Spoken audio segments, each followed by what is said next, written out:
नमस्कार मंडळी, आगरी मेजवानीमध्ये तुमचं स्वागत आहे। आणि आज आपण करणार आहोत कोळंबीचं कालवण आणि तेही कैरी घालून।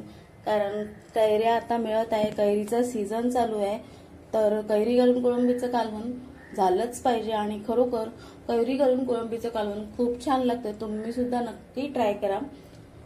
तर वळूया आपल्या रेसिपीकडे। एक फ्युजन रेसिपी आहे, पण हे कालवण खूप छान लागतं, चवीला खूप सुंदर लागतं।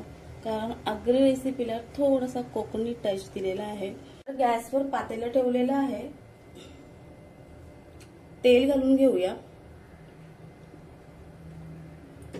तेल चांगलं गरम होऊन द्यायचं आहे। आपण 1 चमचा आले लसणाची पेस्ट घालूया। तुमच्याकडे आले लसूण पेस्ट नसेल, पेस्टून घातलं तरी सुद्धा चालेल। 1 मिरची तुकडे करून घातले, हातानेच तुकडे केलेले आहेत। गॅस मंद आचेवर ठेवून हे सर्व परतून घेऊया। त्या लसणाला मस्त गुलाबी रंग आलेला आहे।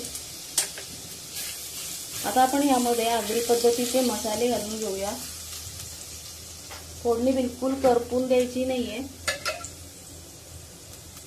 तर इथे हळद 1 चमचा घातलेली आहे। आज तिखट झणझणीत असं कालवण करायचं आहे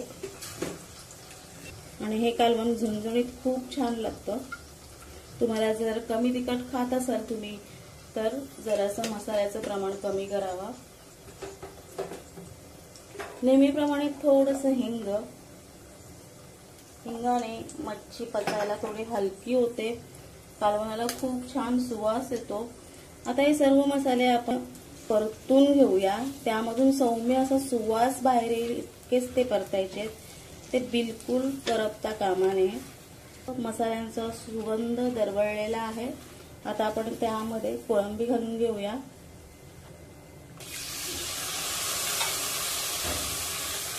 कोळंबी मसाल्यांमध्ये परतून घ्यायची।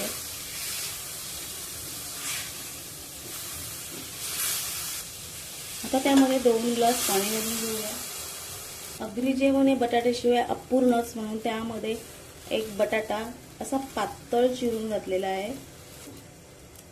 बटाटा घालून झाले, आता झाकण देऊन 4 ते 5 मिनिटं मीडियम आचेवर शिजवून घेऊया। 5 मिनिटं झालेली आहे, झाकण काढून बघूया। मस्त कालवणाला उकळी आलेली आहे आणि कालवणात टाकलेला बटाटा देखील शिजलेला आहे। आता आपण त्यामध्ये कच्ची कैरी घालणार आहोत। तर 1 कैरी घेतली आहे, ती कापून घातली आहे। कैरी घालून झाल्यानंतर आपण त्यामध्ये नारळाचं दूध घालून घेऊया।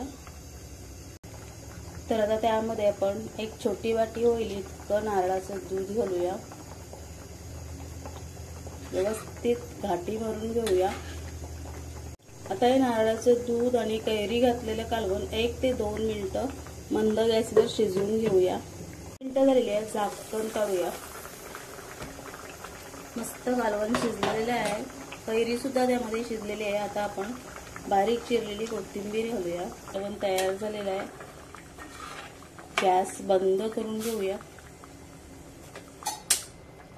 तर अशा प्रकारे मंडळी आगरी पद्धतीने कैरी घालून कोळंबीचं कालवण तयार झालेलं आहे। ह्या कालवणामध्ये विशेष म्हणजे आपण नारळाचं दूध वापरलेलं आहे आणि ह्या कालवणाला एक आगरी टच असणार आहे। तर ही एक फ्युजन रेसिपी आहे की यामध्ये आपण नारळाचं दूध वापरलेलं आहे। विशेष करून आगरी कालवणांमध्ये काळं खोबरं वापरलं जातं, पण नारळाचं हे कॉम्बिनेशन खूप छान लागतं। तर नक्की तुम्ही ही एक फ्युजन असलेली आगरी रेसिपी नक्की बघा। तुम्हाला ही रेसिपी आवडली असल्यास नक्कीच लाईक करा, कमेंट शेअर करायला विसरू नका। आणि पुन्हा एकदा भेटूया अशाच एखाद्या रेसिपीमध्ये। धन्यवाद।